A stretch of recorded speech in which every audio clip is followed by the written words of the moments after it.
ফ্রিজে জল রেখে দিন না। এই দেখেন একটু দাদু তোমার নমস্কার করুন না মুখ দিবা হ্যাঁ মুখে মুখে পরে সুপায় নাই শুকাইছে তো। সুপ হাসবো না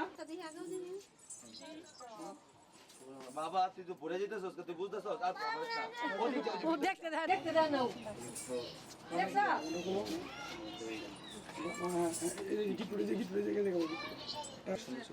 আই অমলদা এটা একটু সামনে দিয়ে করে বসে। এমনি চলো দেখ খাবো এই মনুদা এদিকে আসো এটা চৈত্র সংক্রান্তি বলে।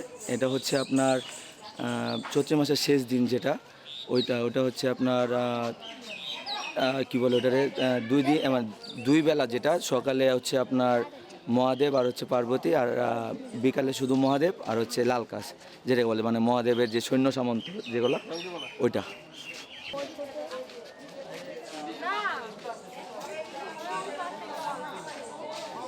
খারাপদের বধ করে নতুন সূচনা করার জন্য নতুন বছরকে আগমন করার জন্য এটা আমাদের করা হয়।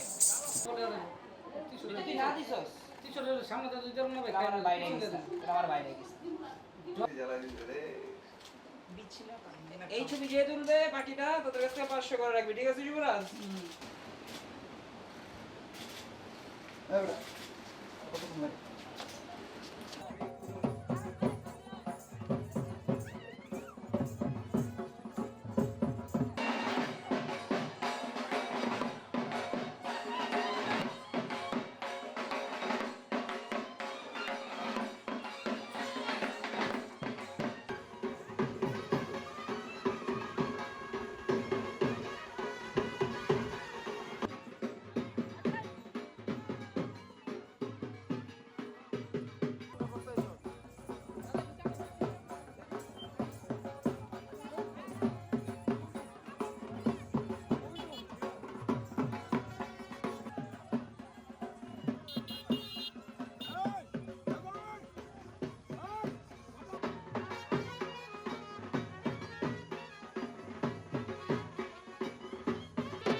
এটা হলো আপনার 80-90 বছর আগেকার অনুষ্ঠান বুঝছেন অনেক ঐতিহ্যবাহী অনুষ্ঠান আমাদের বিক্রমপুরে একমাত্র এখানে এই কাস্তানচিটা হয় মহাদেব পূজা হয় এখানে অনেক মেলার মতন হয় কিন্তু কেমন লাগে এখানে ভালো ভালো ভালো ভালোই লাগে ভালোই সবাই হিন্দু মুসলমান এখানে ভালোই লাগে।